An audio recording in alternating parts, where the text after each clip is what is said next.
Vous êtes-vous déjà demandé pourquoi nous désirons tant ceux qui s'éloignent de nous?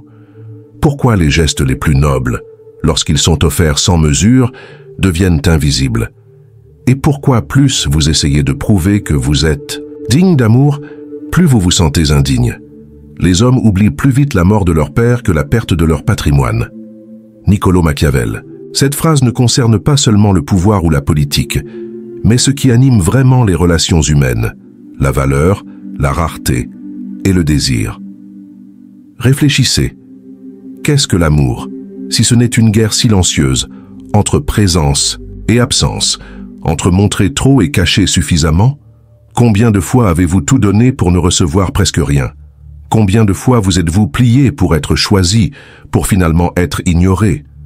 Peut-être que l'erreur réside dans le verbe choisir, car un homme qui doit être choisi a déjà perdu sa souveraineté. Dans cette vidéo, vous ne trouverez pas de formule bon marché, de technique de drague ou de phrases toutes faites d'un gourou du développement personnel qui n'a jamais aimé profondément.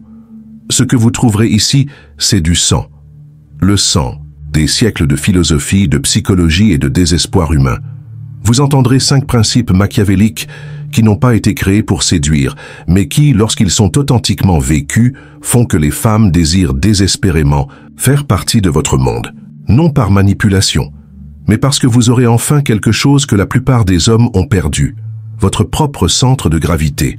Ici, Machiavel ne sera pas seulement un stratège politique, il sera le chirurgien d'un ego blessé, le miroir brisé de la masculinité.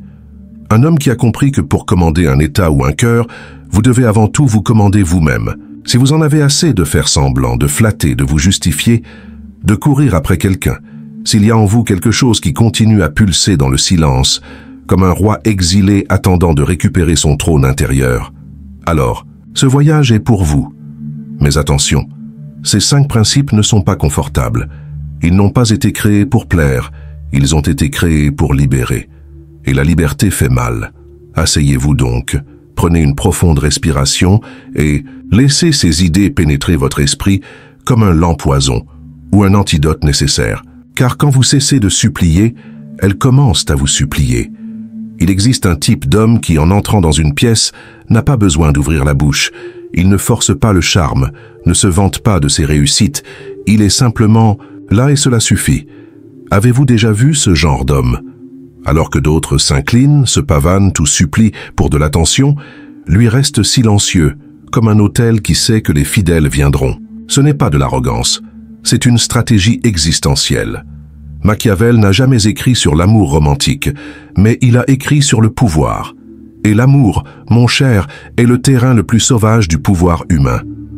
Le prince devrait désirer, être à la fois craint et aimé, mais s'il doit choisir entre les deux, qu'il choisisse la crainte. Maintenant, écoutez cela avec d'autres oreilles. Ici, crainte signifie être ferme, respecté, intouchable, précieux, rare. La plupart des hommes commettent une erreur fatale. Ils offrent leur présence comme une aumône, toujours disponible, toujours souriant, toujours disant oui.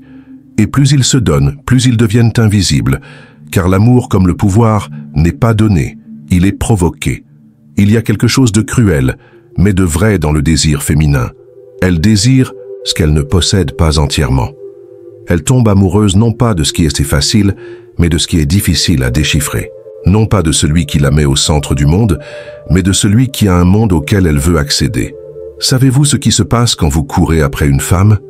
Vous devenez une vitrine en solde, une enseigne clignotante. Prenez-moi, je suis disponible à tout prix. Et ce qui est abondant perd de sa valeur. Imaginez un parfum rare caché dans une boutique à l'ancienne à Paris, sans publicité, sans vitrine. Maintenant, imaginez un testeur gratuit à l'entrée d'un centre commercial populaire. Les deux peuvent avoir la même odeur, mais lequel désireriez-vous le plus? L'esprit et le cœur humain sont exactement comme ça. Nous désirons ce qui ne se donne pas facilement. C'est pourquoi le premier principe machiavélique de la séduction ne consiste pas à conquérir, mais à devenir le prix, le trophée, la figure énigmatique qui ne cherche pas, mais qui attire, qui ne s'offre pas, mais qui est présente de manière ferme et sélective. Vous pourriez penser, mais n'est-ce pas jouer un rôle? Non. Jouer un rôle, c'est prétendre être quelque chose que vous n'êtes pas. Ici, nous parlons de vivre une vie si pleine, si intense, si vôtre, que quiconque veut en faire partie doit se qualifier, et non l'inverse. Avez-vous été celui qui envoie un message et attend une réponse? Celui qui demande « Ai-je fait quelque chose de mal ?» Celui qui donne tout en espérant recevoir des miettes? Si oui, alors vous connaissez déjà le goût de l'humiliation, et peut-être êtes-vous prêt pour le goût plus amer et libérateur de la transformation. Voyez-vous, il ne s'agit pas d'être indifférent, mais d'être entier. Les hommes entiers ne poursuivent pas. Ils marchent droit, et ceux qui les aiment courent à leur côté. S'écarter de votre propre chemin pour une femme, c'est renoncer à ce qu'il y a de plus précieux en vous, votre axe, votre royaume intérieur. Les femmes, au fond d'elles-mêmes, ne veulent pas d'un homme qui fera d'elles le centre de l'univers. Elles veulent être une éclipse dans un monde qui tourne déjà. Elles veulent entrer dans une orbite stable, mystérieuse, sécurisante et inspirante. Et cela n'arrive que lorsque vous êtes pleinement présent, mais que vous ne suppliez jamais. Lorsque vous pouvez la regarder dans les yeux et dire sans un mot « Tu es incroyable, mais moi aussi, et ma vie est trop belle pour la sacrifier pour un peut-être ». La rareté authentique, celle qui provient d'une vie pleine, d'un véritable objectif, est un aphrodisiaque. Vous voulez être désiré? Devenez rare. Prenez soin de votre corps, non par vanité, mais par discipline. Cultivez votre esprit, non par vanité intellectuelle, mais parce que vous respectez votre propre silence. Créez des objectifs, vivez avec passion, cultivez quelque chose qui ne dépend de l'approbation de personne. Et alors, quand vous serez trop occupé à vivre votre grande œuvre, elle ressentira votre absence comme une présence étouffante. Et alors elle viendra, mais pas à cause de techniques. Elle viendra parce que vous avez enfin cessé de courir. La nature a horreur du vide. Quand vous vous retirez, quelque chose doit occuper cet espace. Et son désir, nourri par votre silence, votre présence sélective, votre vie pleine tentera de s'y introduire. Et alors le jeu s'inverse. Non parce que vous avez gagné, mais parce que vous n'avez jamais joué. Il y a quelque chose dans le silence qui crie. Pas un silence vide, mais celui qui cache des secrets, des douleurs, des accomplissements et des énigmes. C'est ce silence qui attire. Pas le silence de l'absence, mais le silence d'une présence qui ne se donne pas entièrement. Savez-vous ce qui fatigue une femme? Quelqu'un qui, dès la première rencontre, étale toute son autobiographie émotionnelle sur la table. Mon passé était comme si. Mon ex a fait ça. Mon rêve est cela. En une soirée, elle aura lu tout. Le livre, et les livres que nous dévorons rapidement, nous les relisons rarement. Ceux qui nous laissent avec des questions habitent nos esprits pendant des années. Machiavel disait qu'un leader sage ne révèle jamais toutes ses intentions. Il en va de même pour l'homme qui désire être désiré, non par lâcheté, mais par stratégie émotionnelle. Car lorsque tout est dit, rien n'est sacré. Et ce qui est sacré, ce qui pulse dans le silence en nous, c'est ce qui séduit vraiment. L'esprit féminin, comme le masculin, désire explorer, déchiffrer, conquérir. Quand vous vous exposez complètement, sans temps, sans mesure, sans mystère, elle n'a plus besoin d'imaginer. Et l'imagination est le lieu où naît le désir. Avez-vous remarqué comme les personnages mystérieux dans les films sont presque toujours les plus séduisants? Non pas parce qu'ils parlent peu, mais parce qu'ils disent moins qu'ils ne savent. Ils laissent un espace pour que l'autre personne le remplisse de fantasmes. Et le fantasme, mon ami, est l'architecture du désir. Vous pouvez être l'homme le plus intéressant du monde, mais si vous vous dénudez émotionnellement à l'excès, vous deviendrez rapidement prévisible. Et la prévisibilité dans le domaine de la séduction est comme de l'eau tiède. On ne s'en souvient jamais, on ne la désire jamais à nouveau. Cela ne signifie pas que vous devriez être froid, inaccessible ou absent. Cela signifie que vous devriez savoir conserver des parties de vous-même, comme on conserve des reliques, avec vénération. Une histoire non racontée, un traumatisme non décrit en détail, un rêve caché dans un regard. C'est l'espace dans lequel fleurit la curiosité féminine. Elle vous regardera et pensera.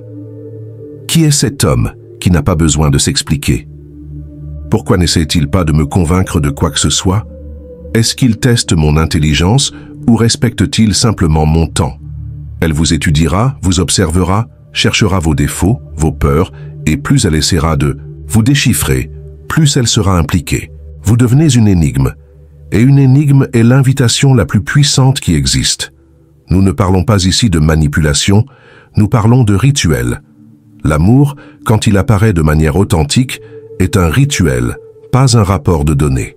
Et un rituel demande du temps, de la découverte, de la patience et de l'attention. Vous devez être comme cette pièce faiblement éclairée dans un vieux manoir. À chaque porte qu'elle ouvre, il y a quelque chose de nouveau, et pourtant elle sent qu'elle n'a pas encore tout vu.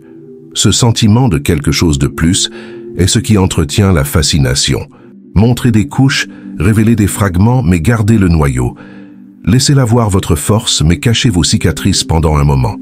Montrez votre intelligence, mais pas la carte émotionnelle complète. Donnez-lui accès au jardin, mais gardez le sanctuaire fermé. Et oui, un jour, elle pourra obtenir la clé, mais seulement si elle a assez de courage pour mériter ce qui est à l'intérieur. Non par vanité, mais parce que ce qui est précieux nécessite des épreuves. Ce jeu silencieux, où vous ne mentez pas mais où vous ne donnez pas non plus tout, est ce qui distingue un homme ordinaire d'un homme inoubliable. Et dans le monde de la séduction, être inoubliable est bien plus puissant que d'être désiré pour un instant. Rappelez-vous, il ne s'agit pas d'être un mystère éternel, mais d'être un univers dans lequel l'autre personne veut entrer, sans jamais le posséder complètement. Car au final, ce qui maintient le désir en vie, ce n'est pas ce que nous savons, mais ce qui reste à découvrir. Il y a une scène silencieuse qui se répète nuit après nuit dans la vie de nombreux hommes. Il regarde son téléphone, pas de réponse, parcourt les messages, analyse chaque mot, chaque virgule, sent une pression dans sa poitrine, puis, dans un élan impulsif, écrit encore une fois « Tout va bien. J'ai fait quelque chose de mal. Pourquoi as-tu disparu ?» C'est exactement à ce moment que l'attraction disparaît, non par méchanceté, mais instinctivement. Car un homme qui ne peut pas maîtriser son désespoir devient émotionnellement fragile, et personne ne désire ce qui semble s'effondrer au moindre souffle. Machiavel, au cœur même de sa philosophie, enseignait que le véritable leader est celui qui ne s'effondre pas dans le chaos. Il peut saigner à l'intérieur, mais à l'extérieur il reste droit, car il sait que celui qui se montre trop faible devant l'ennemi ne gagne ni respect ni victoire. Maintenant, transposez cela dans le domaine de l'amour. L'ennemi n'est pas elle, mais votre incertitude, votre besoin désespéré de validation, votre hâte à obtenir des garanties avant que le désir n'ait le temps de mûrir. Vous devez comprendre quelque chose de profond, presque brutal. L'émotion incontrôlée est une invitation au mépris, peu importe combien de fois vous dites que vous aimez, que vous tenez à quelqu'un, que vous voulez être proche. Si vos paroles sont arrosées d'anxiété, d'urgence et de dépendance, elles ne séduisent pas, elles étouffent. Les femmes le perçoivent, le ressentent. Elles n'ont pas besoin de cartes pour savoir quand vous avez perdu le contrôle de votre boussole intérieure, et ce qui était attraction devient pitié, ce qui était charme devient fardeau. Mais l'homme, qui maîtrise ses émotions, ne les réprime pas mais les gouverne. Rayonne quelque chose de rare, la stabilité. Elle peut annuler un rendez-vous, tarder à répondre. Elle peut même provoquer, tester, provoquer à nouveau. Et lui observe seulement avec un léger sourire et poursuit son chemin, non par froideur, mais par discipline émotionnelle. Car il comprend qu'on ne s'agenouille pas devant les fluctuations extérieures, car son monde intérieur n'est pas à vendre. Ce type d'homme est rare et donc si désiré. Il est comme un arbre au milieu de la tempête. Il se balance, mais ne se brise pas. Et chaque femme, consciemment ou non, cherche ce tronc solide sur lequel s'appuyer. Mais voici le point clé. Vous ne devenez pas un tel homme du jour au lendemain. Cela demande de la pratique. Il faut parfois saigner en silence. Il faut errer, mal réagir, s'excuser, puis lentement apprendre à respirer avant d'agir. Car lorsque vous pouvez voir votre propre émotion apparaître et choisir quoi en faire, vous cessez d'être un animal instinctif. Vous devenez un souverain, un empereur de vous-même. Et alors, elle commence à vous respecter. Non par peur, mais parce que face à votre calme, elle ressent de la sécurité. Face à votre pause, elle voit l'intelligence. Face à votre absence de désespoir, elle perçoit la valeur. La froideur contrôlée n'est pas un manque d'amour, c'est la capacité à ne pas être consumé par ce que vous ressentez. C'est ressentir tout, et pourtant choisir de ne pas perdre votre axe. C'est aimer mais ne pas supplier. C'est désirer, mais ne pas ramper. C'est se soucier, mais garder son honneur. Car un homme qui explose à chaque provocation, qui exige Des réponses immédiates qui sombrent dans le désespoir à chaque silence et prévisible, fragile, émotionnellement incertain, et ce qui est fragile n'attire pas, sauf par instinct maternel. Mais nous ne cherchons pas ici à être maternés, nous cherchons à être désirés. Donc la prochaine fois que le chaos menace d'envahir, respirez, revenez à votre corps, faites silence en vous, et rappelez-vous, vous n'avez rien à prouver. À quiconque ne reconnaît pas votre valeur. Un homme qui retient ses émotions face à un test ne réprime pas son humanité. Il honore sa souveraineté. Et cette maîtrise de soi, cette froideur calme, fait qu'elle devient non seulement une femme intéressée, mais une femme en état de vénération. Vous souvenez-vous de la première fois où vous vous êtes tue quand vous vouliez crier, ou quand vous avez laissé passer un comportement méprisant par peur de paraître trop difficile? Combien de fois avez-vous avalé votre malaise et souri? Combien de fois avez-vous confondu la soumission avec la patience, la gentillesse avec l'apathie? De tels hommes se multiplient et meurent lentement. Machiavel, observant les jeux de pouvoir, remarquait que les rois perdaient leur royaume non à cause de la force des ennemis, mais de la silencieuse renonciation à leurs propres principes. Un territoire cédé ici, un autre là, et quand ils s'en rendent compte, ils ne commandent plus rien. Dans le domaine de la séduction, cela se produit tous les jours. Des hommes, désespérés de plaire, disent oui quand ils voudraient dire non. Ils acceptent l'ironie, les annulations de rendez-vous, les flirts camouflés en plaisanterie, et derrière chaque concession se cache un morceau de respect qui meurt. Vous pensez être poli, mais elle sent qu'elle a affaire à quelqu'un qui ne se valorise pas, et le désir qui pourrait naître s'échappe entre vos doigts. Savez-vous pourquoi? Parce que le respect est le ventre du désir. Une femme peut rire, flirter, plaisanter avec un homme trop poli, mais si elle ne le respecte pas, elle ne le désire pas. Et le respect ne naît que là où il y a une limite. La limite est la ligne sacrée de votre territoire. C'est la ligne qui dit « Jusqu'ici, tu es la bienvenue. Au-delà, non. » Et un homme sans cette ligne n'est pas un territoire. C'est un paillasson. Imaginez deux scénarios. Dans le premier, elle se moque de vous d'une manière qui vous diminue, et vous riez comme si vous avalez du poison avec du sucre. Dans le second, elle plaisante, et vous, avec un regard ferme et un ton calme, répondez « Il y a des choses que je ne trouve pas amusantes, et celle-ci en fait partie. » Dans le premier, vous pouvez gagner un rire. Dans le second, vous gagnez du respect, et plus encore du désir, car un homme qui établit des limites porte en lui un signe silencieux. Je suis précieux, et je ne permets pas qu'on me traite comme quelque chose de bon marché. Cela désarme, fascine, éveille quelque chose de primitif. Mais attention, établir des limites n'est pas crier, n'est pas agresser, n'est pas menacer. C'est communiquer avec calme, avec élégance, avec fermeté. C'est dire non avec la même légèreté que l'on dit oui, car vous n'avez pas peur de perdre. Et c'est précisément ce qui éveille sa curiosité, car elle voit que vous n'êtes pas attaché au résultat. Vous êtes attaché à votre dignité. Et là réside le paradoxe. Plus vous êtes prêt à la perdre par fidélité à vous-même, plus elle sent qu'elle a trouvé quelqu'un qui vaut la peine d'être conquis. Pensez-y, un homme qui accepte tout par peur de la solitude est déjà seul, car il s'est abandonné lui-même.